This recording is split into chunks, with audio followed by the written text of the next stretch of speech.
এভাবে কি দেখছো? আমার কাজ করতে অস্বস্তি হচ্ছে। কিন্তু আমার ভালো লাগছে। চট করে আনমনে উত্তর করল রূপকথা। রূপকথার উত্তরে কাজ ফেলে রূপকথার একদম সন্নিকটে এলো সারফরাজ। এরপর কপালে কপাল ঠেকালো। তাতেও বিন্দু মাত্র পলক ফেলল না রূপকথা। সারফরাজ রূপকথার চোখের পানে তাকিয়ে ফিসফিস করে বলে উঠল, ভেবেছিলাম আমি একাই বোধহয় নির্লজ্জ, কিন্তু এখন দেখছি তুমিও আমাকে ছাপিয়ে। রূপকথা সারফরাজের ঠোঁটে আঙ্গুল বুলিয়ে বলে উঠল, তোমাকে অপলক দেখার জন্য যদি আমায় নির্লজ্জ খেতাবে ভূষিত হতে হয় তবে আমি তাই।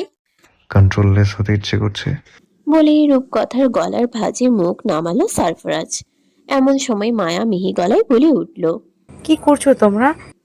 মায়ার গলা কর্ণকুহরে বাড়ি খেতেই সারফরাজকে সজোরে এক লাথি মারল রূপকথা। তাল সামলাতে না পেরে সারফরাজ দূরে ছিটকে গেল। রূপকথা শরীর ছেড়ে তাড়াহুড়ো করে নেমে বলে উঠল। কিছু না আন্টি, রান্না করছিলাম। মায়া হাসি মুখে বলে উঠল। খিদে পেয়েছে আমার। রূপকথা মায়াকে নিয়ে একটা চেয়ারে বসিয়ে বলে উঠল। একটু অপেক্ষা করুন, এখনই হয়ে যাবে। সারফরাজ গজগজ করতে করতে খিচুড়ি আর ডিম ভাজা টেবিলে এনে রাখলো। এরপর কড়া গলায় রূপকথাকে বলল। এখানে বসে বসে খাওয়া চলবে না। যাও, শিলপাটায় চিংড়ি বাটো। সারফরাজের কঠিন মুখের পানে তাকিয়ে রূপকথা মুখ বেঁকিয়ে বলে উঠল। মাত্রই বর্ষাকাল চলছিল আর এখনই ভাদ্র মাস হয়ে গেল, এত খড়খড়ে। সারফরাজ ব্যস্ত হাতে আলু ছিলতে ছিলতে বলে উঠল। যত নষ্টের মূল তুমি। খুব শীঘ্রই বাপের কাছে পাঠানোর ব্যবস্থা করছি, দাঁড়াও। বাপ মেয়ে দুটোই জ্বালিয়ে জীবন ছারখার করে দিচ্ছ। ধুর, ছাতা আলু ছিলে না কেন? মায়া প্লেটে খিচুড়ি নিতে নিতে বলে উঠল। মেয়েটা কি তোমার বউ বাবা? সারফরাজ আর চোখে রূপকথাকে দেখল। এরপর উত্তর করল। ঠিক বউ না, কিন্তু বউয়ের চাইতে কম কিছুও না। ও আমার জ্বালাতন নেশা। মায়া অবাক হয়ে শুধালো। সে আবার কি? আলু ভর্তার বাটি মায়ার সামনে রেখে সারফরাজ চেয়ার টেনে বসতে বসতে বলে উঠল। জ্বালাতে জ্বালাতে ভাজা ভাজা করে ফেলেছে মা। সেই ছোট থেকে জ্বালাচ্ছে, এখনো জ্বালিয়েই যাচ্ছে, কোনোভাবেই পালাতে পারছি না। রূপকথা মায়ার অপোজিটে বসে বলে উঠল। আপনার ছেলে কিন্তু এবার বেশি বেশি বলছে আন্টি, আমি কিন্তু এবার চুপ করে থাকবো না বলে দিলাম। রূপকথা আর সারফরাজের খুনসুটিময় ঝগড়ায় মন খুলে হাসলেন মায়া। দীর্ঘ বছর পর আজ রাতে শান্তির নিদ্রায় গিয়েছিলেন তিনি। সেই সাথে সকাল সকাল মনটাও ফুরফুরে লাগছে। খিচুড়ি লোকমা মুখে তুলে মায়া রূপকথাকে আদুরে গলায় শুধালো। তোমার নাম কি মা? রূপকথা মিষ্টি হেসে উত্তর করল। রূপকথা। সারফরাজ রূপকথাকে চোখ টিপে বলে উঠল। ও মিথ্যে বলছে মা। ওর নাম রূপকথা নয়, জ্বালাতুন নেশা। সারফারাজের বাচ্চা সারফারাজ। বলেই জুসের গ্লাস থেকে সারফরাজের উপর জুস ছুঁড়ে মারল রূপকথা। জিভ দিয়ে ঠোঁটের আশেপাশে জুস চেখে সারফরাজ বলল। জুসে চিনি দাওনি, জ্বালাতুন নেশা। রূপকথা কাদো কাদো গলায় বলে উঠল। আপনার ছেলে একটা জঘন্য বজ্জাত আন্টি, শাসন করে একটু মানুষ করুন, নয়তো আমি ওর মাথা ফাটিয়ে দেব। বলেই না খেয়ে টেবিল ছেড়ে উঠে গেল রূপকথা। মায়া আলু ভর্তা দিয়ে খিচুড়ি মুখে তুলে চোখ বুঝে ফেললেন। এই স্বাদ তার খুব চেনা। কর্নেল সাহেব এভাবে তাজা ধনিয়া পাতা, কাঁচা মরিচ আর কাঁচা পেঁয়াজ দিয়ে আলু ভর্তা করতেন। গরম ভাত আর ঘিয়ের সাথে বেশ লাগতো। স্বামীর কথা মনে পড়তেই চোখের কোণে জল গড়ালো মায়ার। আরো বেশি করে আলু ভর্তা মুখে পুরে মাথা নিচু করে ফেললেন মায়া। এরপর বলে উঠলেন। বাবার থেকে শিখেছিস? সারফরাজ হাত গুটিয়ে ভারী শ্বাস ফেলল। এরপর বলল। যেদিন তুমি হাত ভেঙে সিএমএইচে ভর্তি ছিলে, তখন পাপা আর আমি রান্না করে খেয়েছিলাম। তখনই দেখা হয়েছে। হাত ভাঙার ঝাপসা স্মৃতি মনে পড়ল মায়ার। এরপর বলল। খুব দুষ্টু ছিলি তুই, বেকায়দায় ঝাঁপ মেরেছিলি আমার উপর, তাই না? সারফরাজ চোখের জল মুছে বলে উঠল। আমি এখন শান্ত হয়ে গেছি মা, আর ঝাপাঝাপি করি না। তোমায় আর ব্যথা দেব না। এখন থেকে পাপার মতো তোমায় আগলে রাখবো। মায়া নিঃশব্দে খাওয়া আরম্ভ করলেন। এরপর বললেন। থেকে থেকে মাথায় অনেক স্মৃতি ভেসে ওঠে, কিন্তু পরক্ষণেই ভুলে যায়। আমি কবে নাগাদ সুস্থ হব বাবা? সারফরাজ ভাঙা গলায় বলল। খুব শীঘ্রই। অভিরূপের পরিবারের সকলের ভিসা হয়ে গেছে ক্যালিফোর্নিয়ার। সেই সুসংবাদ সেই সুসংবাদ দিতেই দুপুরের আগে আগে ন্যালিদের বাড়ি এলো অভি। অভিকে খেয়ে অভিকে পেয়ে বেশ খুশি হলেন সেলিনা। আমজাদ হায়দার ছাদ বাগান থেকে দৌড়ে এসে কুশলাদি বিনিময় করে সোফায় বসালেন। অভিরূপ চলে যাবে শুনে আমজাদ সেলিনা দুজনেই মন খারাপ করলেন। ন্যালি দূর থেকে শুনেই কেঁদে ফেলল। অভিরূপ চলে গেলে সে কিভাবে থাকবে?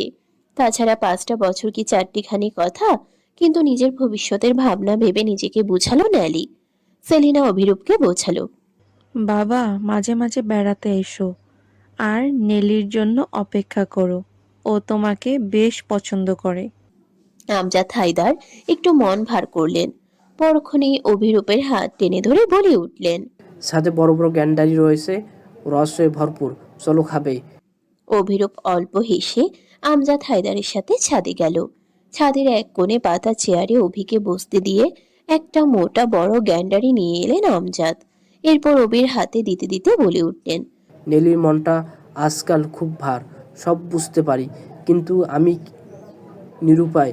বলছিলাম যদি তোমাদের আকত করিয়ে রাখি। ওই নেলি মাঝে মধ্যে গেলো এলো, কোনো সমস্যা আছে? আমার মনে হচ্ছে তুমি চলে গেলে নেলির সম্পর্ক থাকবে কি থাকবে না এই ভয়ে পড়াশোনায় মনোযোগী হতে পারছে না।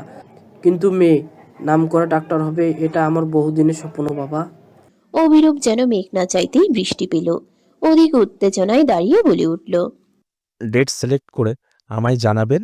আপনারা যেভাবে চান আমি ওইভাবেই রাজি।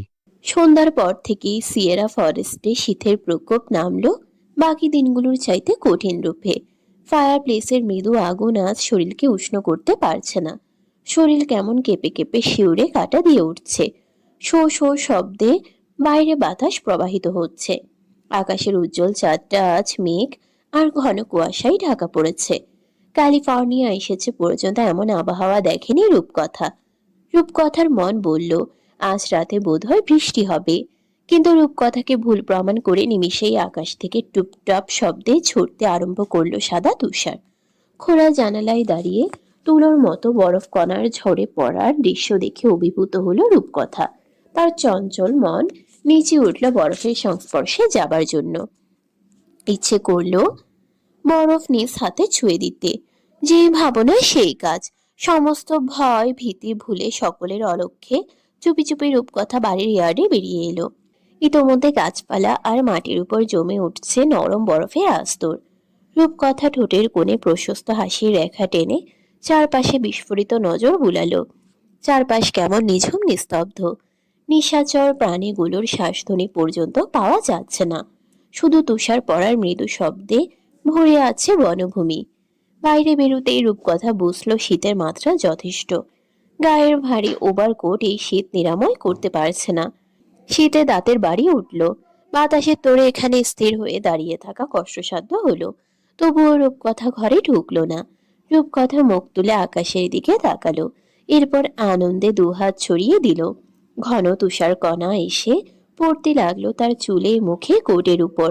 ঠান্ডা বাতাসে নিঃশ্বাস ধোঁয়ার মতো ভেসে যাচ্ছে বাতাসে। হাত মোজাহীন হাতগুলো বরফ আর বাতাসের সংস্পর্শে শক্ত হয়ে নীল হয়ে উঠল। রূপকথা মাটি থেকে বরফ খামচে সেগুলো দিয়ে বল বানালো। এরপর তা ছুঁড়ে মারতে লাগলো এদিক সেদিক। সারফরাজ আজ বাড়িতে নেই। কোথায় গিয়েছে রূপকথা জানে না। সারফরাজের অনুপস্থিতি প্রথমবারের মতো রূপকথার কাছে আনন্দে ঠেকলো। সে থাকলে নিশ্চিত ধরে বেঁধে তাকে ঘরে নিয়ে দরজা আটকে দিত আর বড় বড় ভাষণ শোনাতো ঠান্ডা জ্বর নিয়ে। রূপকথার এবার অদ্ভুত এক ইচ্ছে জাগলো, বরফের স্বাদ কেমন তা চেখে দেখার। রূপকথা হাঁটু ভেঙে বরফের উপর বসলো। এরপর আঙ্গুলের ডগা দিয়ে অল্প বরফ নিয়ে মুখে দিল। স্বাদ পানির মতো। রূপকথার ইচ্ছে হলো কয়েক খাবলা বরফ খেতে। সে মনের ইচ্ছেকে প্রাধান্য দিয়ে অল্প বরফ মুখে নিয়ে আইসক্রিমের মতো খেতে লাগলো। রূপকথার আনন্দ যখন চরম পর্যায়ে, এমন সময় সারফরাজের গাড়ি এসে থামলো বাড়ির প্রকাণ্ড গেটের কাছে। লুইস দৌড়ে এসে গাড়ির দরজা খুলে দিতেই ছাতা নিয়ে এগিয়ে এলো ইয়ং। সারফরাজ গাড়ি থেকে নামতেই ড্যাভিন গাড়ি নিয়ে চলে গেল পার্কিং লটে। গাড়ি থেকে নেমেই রূপকথাকে দেখে সারফরাজের চোখ কপালে উঠল। সে ছাতা ফেলে দৌড়ে রূপকথার কাছে গিয়ে ধমকে বলে উঠল। কি করছো এসব? নিউমোনিয়া বাঁধাতে চাইছো নাকি? এর ধমকে বরফ খাওয়ায় বাধা পড়ল রূপকথার। সে নিচ থেকে পিটপিট চোখে উপরে তাকালো। সারফরাজ খেয়াল করলো রূপকথার চুল ভ্রু আর চোখের পাপড়ি বরফে সাদা হয়ে উঠেছে। মেয়েটি সাংঘাতিক অসুস্থতায় ভুগবে বুঝতে পেরে সারফরাজ হাত থেকে বাড়িয়ে দিল রূপকথাকে মাটি থেকে তুলতে। রূপকথা সারফরাজের হাত স্পর্শ করতেই সারফরাজ চমকে উঠল। হাত দুটো বরফের চাইতেও ঠান্ডা। হ্যাচকা টানে রূপকথাকে দাঁড় করিয়ে কোলে তুলে নিল সারফরাজ। এরপর হনহন করে ড্রয়িং রুমে ঢুকে দরজা আটকে দিল। রূপকথার গায়ের ভেজা কোট গা থেকে খুলে একটা ভারী উলের সোয়েটার পরিয়ে দিল সারফরাজ। এরপর তাকে টেনে হিঁচড়ে ফায়ার প্লেসের একদম কাছ ঘেঁষে দাঁড় করিয়ে হাত সেঁকতে লাগলো। রূপকথার মনে হলো হাত দুটি কেমন অনুভূতিহীন শক্ত হয়ে রয়েছে, আর সেগুলোতে চিনচিনে ব্যথা করছে, কিন্তু ভয়ে সারফরাজকে বলতে পারলো না। টাওয়াল দিয়ে রূপকথার মাথা পরম যত্নে মুছিয়ে মাফলার দিয়ে গলা পেঁচিয়ে দিল সারফরাজ। সহসাই ফজ করে এক হাঁচি দিয়ে বসলো রূপকথা। সারফরাজ করুণ হেসে কপাল চাপড়ালো। পরপর কয়েক দফা হাঁচির পর কাশি শুরু হলো রূপকথার। রূপকথার শরীর একটু উষ্ণ হতেই সারফরাজ কোনো বাক্য ব্যয়হীন রূপকথাকে তার বক্ষে নিয়ে গিয়ে ভারী ভারী দুটো ব্ল্যাঙ্কেট মুড়িয়ে শুয়ে রুম হিটার চালু করে বাইরে বেরিয়ে এলো। এরপর কোনো মতে তাড়াহুড়ো করে নিজের পোশাক পাল্টে কিচেনে এলো। ঝটপট চুলা জ্বালিয়ে মশলা চা বানিয়ে রূপকথার কক্ষে দৌড়ালো। নিজের অবস্থার অবনতি দেখে রূপকথার ভয় হতে শুরু করলো। এবার তার মনে হচ্ছে তার জ্বর আসবে। জ্বর এলে ভারী বিপদ, তাকে সামলানো মুশকিল হয়ে যাবে সারফরাজের জন্য। এদিকে কাশতে কাশতে গলাটাও ব্যথা করছে। নিউমোনিয়া কি হয়ে গেল তবে? সারফরাজ রূপকথার সামনে চায়ের পেয়ালা ধরে ভারী গলায় বলে উঠল। রূপকথা বাধ্য বাচ্চার ন্যায় ভারী কমফোর্টার সরিয়ে উঠে বসে চায়ের কাপটা নিল। এরপর তাতে চুমুক বসালো। একটা চেয়ার টেনে তাতে বসতে বসতে সারফরাজ রূপকথাকে শুধালো। আচ্ছা, একটা কথা বলো, তুমি কি পৃথিবীতে নতুন? রূপকথা ঢের বুঝলো সারফরাজ তাকে বকাঝকা করতে প্রস্তুতি নিচ্ছে, তাই রূপকথা আগ বাড়িয়ে বলে উঠল। যদি একটাও বকার ধমক দিয়েছো তো আমি দুই চোখ যেদিকে যায় সেদিকেই চলে যাব। তখন রুদ্ররাজ এসে ধরে নিয়ে যাবে, আমায় বিয়ে করে ফেলবে, তখন বুঝবে মজা। সারফরাজ ঠান্ডা চোখে রূপকথাকে পরখ করে অন্যত্র দৃষ্টি সরিয়ে তপ্ত শ্বাস ফেলে নিজের রাগ নিয়ন্ত্রণের চেষ্টা করলো। চাটা শেষ করে রূপকথা আবার শুয়ে গেল। এরপর বলে উঠল। চলে যাও লাইট অফ করে, আমার ঘুম পাচ্ছে, ঘুমোবো আমি। সারফরাজ হাত ঘড়িতে সময় দেখল, কেবল রাত 8টা বাজে। রূপকথাকে কখনো এমন টাইমে ঘুমোতে দেখেনি সে। শরীর নিশ্চিত খারাপ হচ্ছে, তাই জন্যই চোখ বন্ধ হয়ে আসছে। কি হলো, যাও। রূপকথার পুনরায় আওয়াজে লাইট নিভিয়ে বেরিয়ে এলো সারফরাজ। এরপর মায়ার ঘরের দিকে পা বাড়ালো। সারা সন্ধে রূপকথার দেখা না পেয়ে নিজ কক্ষে কম্বল জড়িয়ে শুয়ে আছেন মায়া। আজ বড্ড ঠান্ডা পড়েছে। সারফরাজ দরজায় নক করে জিজ্ঞেস করলো। সারফরাজের গলা পেয়ে ঠোঁটের কোণে হাসির রেখা টেনে মায়া উঠতে উঠতে বলে উঠল। না রে বাবা, ঠান্ডার জন্য শুয়ে আছি, আয়। সারফরাজ মায়ার বিছানার কোণে বসে মায়াকে জড়িয়ে চোখ বুঝে কিছুক্ষণ চুপ করে রইল। ছোটবেলার নিত্যদিনকার অভ্যেস ছিল এটি, বাইরে থেকে ফিরেই মায়ের গন্ধ নেওয়া। অদ্ভুত এক প্রশান্তি কাজ করে মনের মধ্যে। মনে হয় সমস্ত হতাশা, বিপদ, ভয় সব কেটে যায় এই গন্ধে, এই স্পর্শে। মায়া সারফরাজের চোখে মুখে হাত বুলিয়ে বলে উঠলেন। কিছু হয়েছে? মন খারাপ? না, ভালো লাগছে তোমার গন্ধ নিতে। মায়া অল্প হাসলেন, এরপর বললেন। মেয়েটা কোথায়? মায়া উৎকণ্ঠা নিয়ে বলে উঠলেন। সর দেখি, একবার দেখে আসি। মায়ার কোমর জড়িয়ে মায়ার কোলে মাথা রেখে সারফরাজ আদুরে গলায় বলে উঠল। সারফরাজের মাথা টিপতে টিপতে মায়া বলে উঠল। তো নানা আমাকে একটা বদ্ধ ঘরে অনেক বছর বন্দি করে রেখেছিল সারফরাজ। ওই ঘরে না ছিল কোনো আলো, না ছিল কথা বলার মানুষ। আমার একাকিত্বের কল্পনার সঙ্গী ছিলি তুই।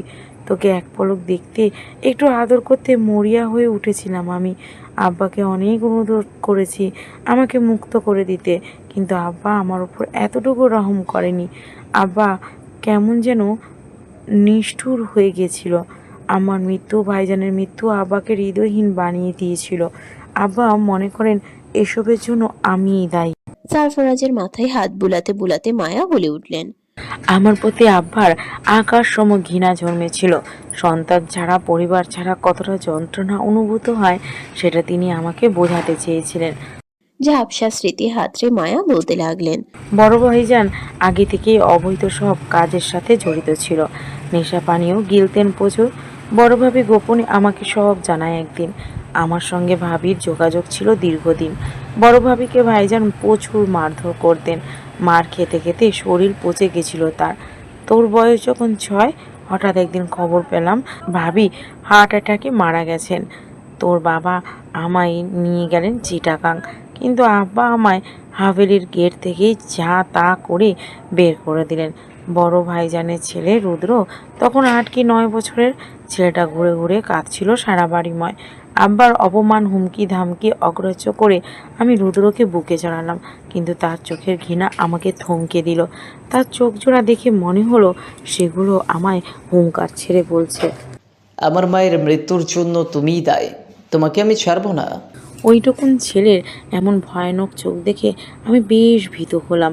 কোনো মতে তোর বাবার হাত ধরে বেরিয়ে এলাম ভাবি দাফন হবার আগে। তোর বয়স যখন 8, হঠাৎ একদিন বিধ্বস্ত হয়ে তোর বাবা বাড়ি ফিরলেন। তাকে কেমন অস্থির আর অপরাধী দেখাচ্ছিল। বিয়ের 10 বছর জীবনে তাকে এতটা অসহায় ভগ্ন কখনো দেখিনি আমি। মানুষটা বড্ড সহজ আর প্রাণ খোলা ছিলেন। কিছু লুকোতেন না আমার কাছে। রাতে তুই ঘুমানোর পর তাকে শক্ত করে চেপে ধরলাম। ঘটনা যা শুনলাম তাতে আমি হতবাক না হয়ে পারলাম না।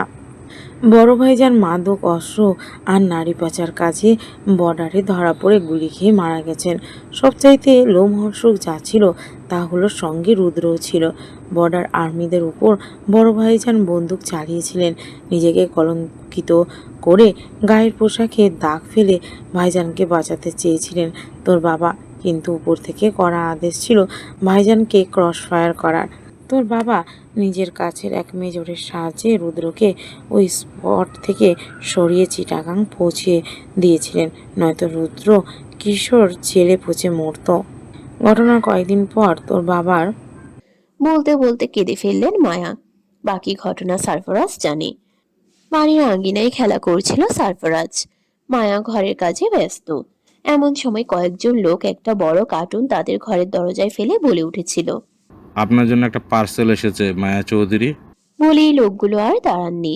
মায়া অবাক হয়ে সেই কার্টুন খুলতেই কর্নেল সাদাফ শাহজাইনের কাটা মুন্ডু আর টুকরো টুকরো দেহ পাওয়া গেছিল। সারফরাজ নিজেও বাবার এহেন অবস্থা দেখে ভয়ে জ্ঞান হারিয়ে ফেলেছিল। সাদাফ শাহজাইনের দাফনের পর অনেক মামলা মোকদ্দমা হয়েছে, কিন্তু খুনিকে পাওয়া যায়নি। মায়া জানতেন কে করেছে এই কাজ, কিন্তু নিজের বাবাকে জেলে পাঠাতে চাননি তিনি। শুধু সুবহান চৌধুরীর সামনে গিয়ে দাঁড়িয়ে জিজ্ঞেস করেছিলেন, আমাকে বিধবা করে দিলেন আব্বা। আমার ছেলেটা যে এতিম হয়ে গেল আব্বা। আমার জীবনের রঙগুলো এভাবে কেড়ে নিলেন আপনি। সাদা থানে জড়িয়ে দিলেন আমাকে। আমার উপর এতটাই ঘৃণা আপনার আব্বা? সুবহান বিনা বাক্যে নিজের লোকদের আদেশ দিলেন। ওকে অন্ধকার রুমে বন্দি করে রাখো। পরিবার ছাড়া, সন্তান ছাড়া কেমন লাগে ওকে বোঝা। লোকগুলো সুবহানের আদেশে মায়াকে টেনে হিঁচড়ে একটা ঘরে বন্দি করে দেয়। দিনে একবেলা খাবার পাওয়া যেত। স্বামী শোক, সন্তান ছেড়ে আসা, ঠিকমতো খাবার না পাওয়া আর ঘুটঘুটে অন্ধকার ঘর মায়াকে অন্য এক জগতে পৌঁছে দিল। মুক্ত জীবন থেকে মিলল বন্দি জীবন। এদিকে সুবহান নাতি রুদ্রকে বিদেশ পাঠানোর ব্যবস্থা করলেন, কারণ আর্মি বহর তখনও গায়েব হওয়া রুদ্রকে খুঁজছিল। রুদ্র বিদেশ গিয়ে পড়াশোনা করে বাহ্যিক মানুষ তো হয়েছে বটেই, কিন্তু ভেতরে ঠিকই পশুই রয়ে গিয়েছে। মায়া আরো কিছু বলতে চাইলেন, কিন্তু ভুলে গেলেন। সারফরাজের পুরো ঘটনা আর জানা হলো না। সিয়েরা ফরেস্টে ভোরের আলো ফুটলো আজ তীক্ষ্ণ রূপে। সকাল থেকে সূর্যের ভারী তেজ। সারফরাজ সকাল সকাল নিজের রান্না বান্না শেষ করে রূপকথার কক্ষে ঢু মারল।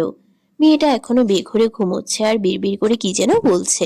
সারফরাজ কপাল কুঁচকে ব্যস্ত পায়ে রূপকথার বিছানার পাশে এসে দাঁড়ালো। এরপর কপালে হাত ছোঁয়াতেই চমকে উঠল।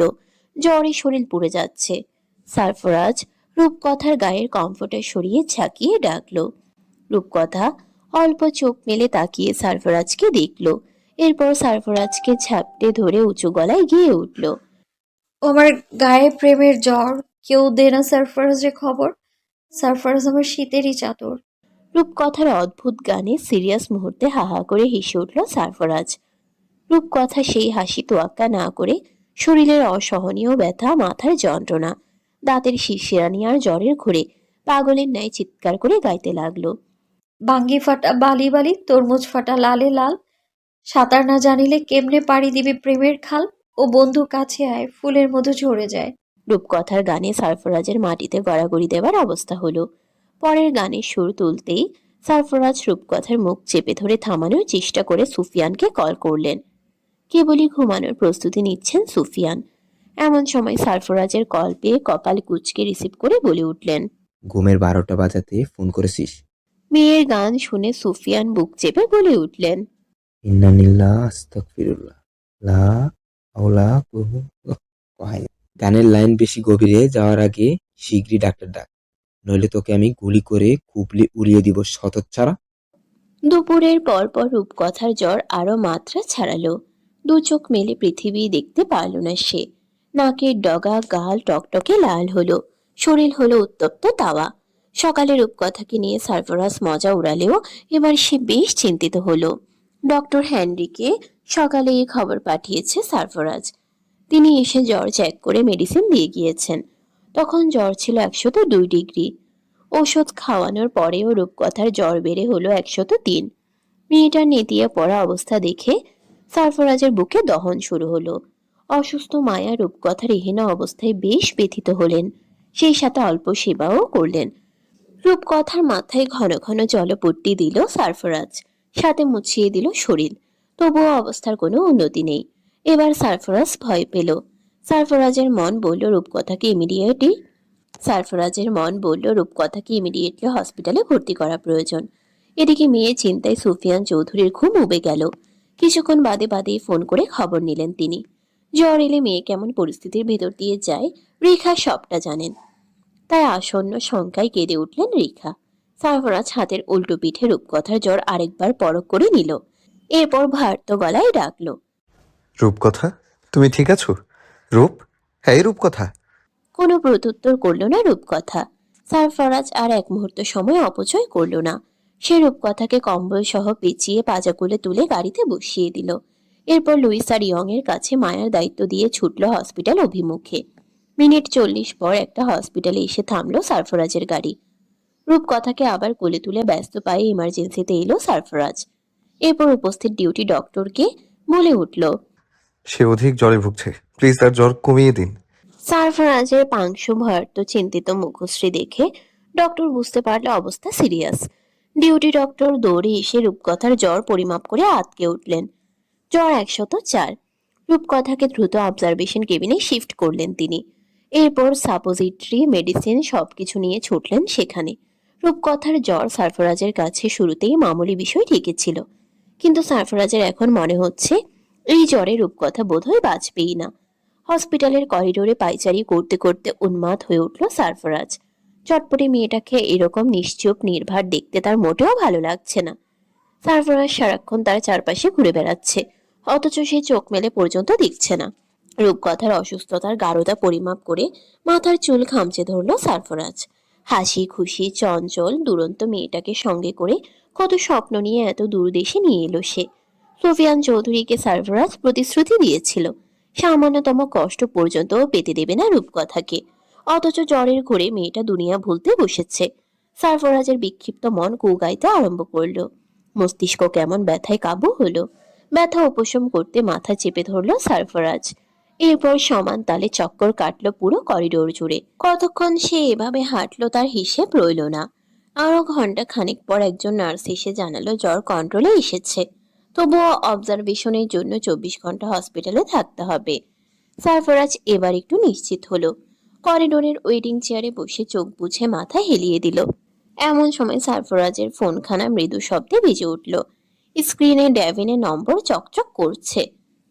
জরুরি ফোন ভেবেই কানে তুলল সারফরাজ। হ্যালো বলতেই ওপাশ থেকে ড্যাভিন যা বলল তা শুনে কপালে রগ ফুলে উঠল সারফরাজের। সেই সাথে জ্বলে উঠল বরফ নীল চোখ জোড়া। ইস্পাতের ন্যায় শক্ত হলো চোয়াল।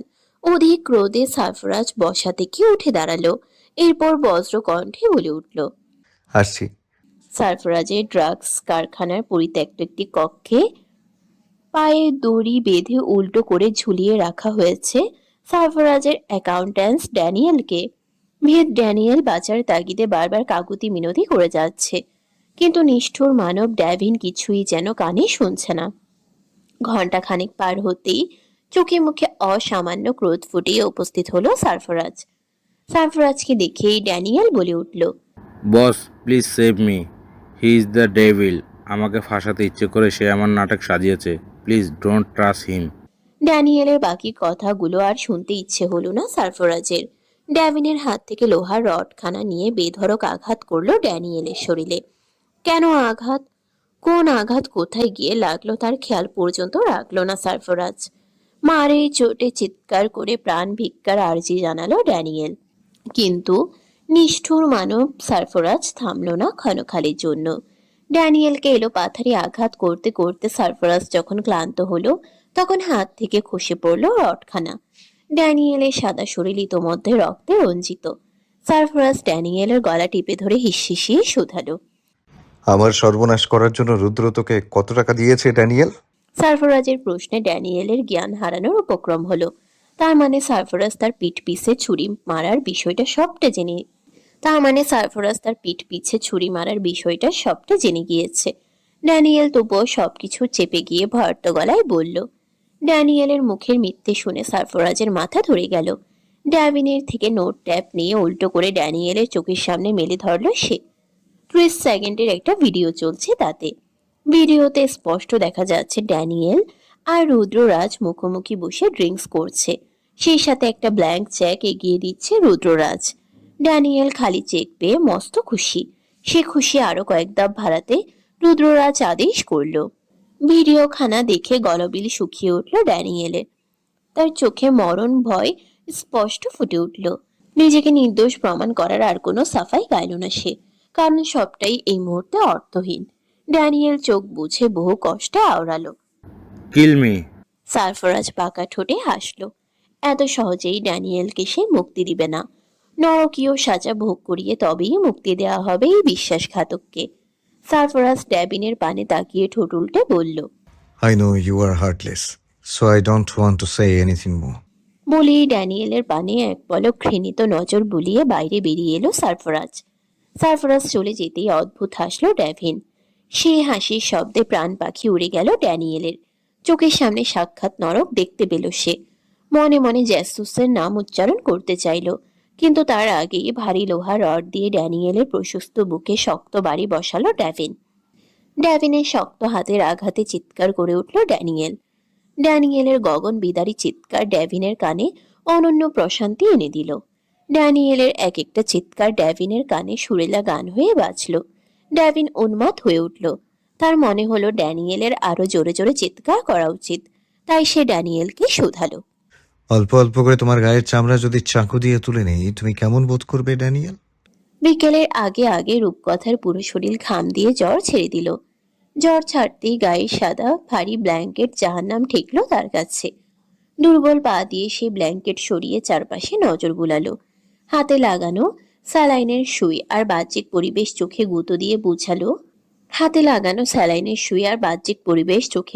গুঁতো দিয়ে বুঝিয়ে দিল এটা হসপিটাল। রূপকথা সরু গলা পিপাসায় খরায় ফেটে যাওয়ার মাঠের ন্যায় চৌচির হলো। প্রচন্ড পানি পিপাসায় বুক ধরফর করে উঠল। চারপাশে চোখ বুলিয়ে পানি খুঁজল। বেড সাইড টেবিলে ঝকঝক করছে পানির বোতল। রূপকথা উঠে বসে পানির বোতল হাতে নিতে চাইল, কিন্তু তার আগেই মাথা ঘুরে উঠল। রূপকথা ধপ করে বিছানায় পড়ে মৃদু আর্তনাদ করে উঠল। কিছুক্ষণ ওভাবেই কাটানোর পর আবারও উঠে বসল। পেট ধরে ধরে কোনো মতে পানির বোতলটা হাতে নিতে চাইল। এমন সময় কেবিনে প্রবেশ করলো একজন নার্স সহ ডক্টর। রূপকথা ডক্টরের পানে নজর দিতেই ডক্টর চোখ নামিয়ে নিল। রূপকথা বিষয়টা আমলে না নিয়ে পানি খাওয়ায় মনোযোগ দিল। নার্স দৌড়ে গিয়ে পানির বোতলের ক্যাপ খুলে বলে উঠল, নিন। সুন্দরী বিদেশি নার্সের হাত থেকে বোতল নিয়ে রূপকথা থ্যাঙ্কস জানালো। এরপর কিছুটা ইতস্তত করে শোধালো। সারফরাজ, নার্স কোনো প্রত্যুত্তর করল না। রূপকথা ভাবলো হয়তো নার্স সারফরাজকে চিনে না। এই দেশে সারফরাজ কোন নাম ব্যবহার করে চলাফেরা করে সেটাও রূপকথার দুর্বল মস্তিষ্কে খেলল না। রূপকথা হাতের স্যালাইনের পানে তাকিয়ে ইংরেজিতে জিজ্ঞেস করলো। বাড়িতে কখন যেতে পারবো ডক্টর? ডক্টর নিজের এপ্রনের পকেট থেকে হাত বের করে শক্ত গলায় বলে উঠল। আজই। ডক্টরের কণ্ঠে চমকে উঠল রূপকথা। বিস্ফোরিত নজরের সামনে তাকাতেই গাঢ় নীল চোখ জোড়া দেখে চিৎকার করে উঠল রূপকথা। Please help, somebody please help me. বলেই ভয়ে ডুকরে কেঁদে উঠল। চিৎকার করে সারফরাজকেও ডাকলো, কিন্তু কোথাও নেই সারফরাজ। উপায়ান্তর না পেয়ে বিছানার বালিশ ছুঁড়ে মারল রূপকথা। মেডিসিনের বক্স ছুঁড়ে মেরে থামাতে চাইল রুদ্রকে, কিন্তু শীর্ণ দুর্বল দেহ পরাজিত হলো রুদ্রের পেশিবহুল হাতের শক্তির কাছে। রুদ্ররাজ রূপকথাকে শক্ত হাতে চেপে ধরে রূপকথার ঘাড়ের পেছনে ইঞ্জেকশন পুশ করে নার্সকে আদেশ দিল,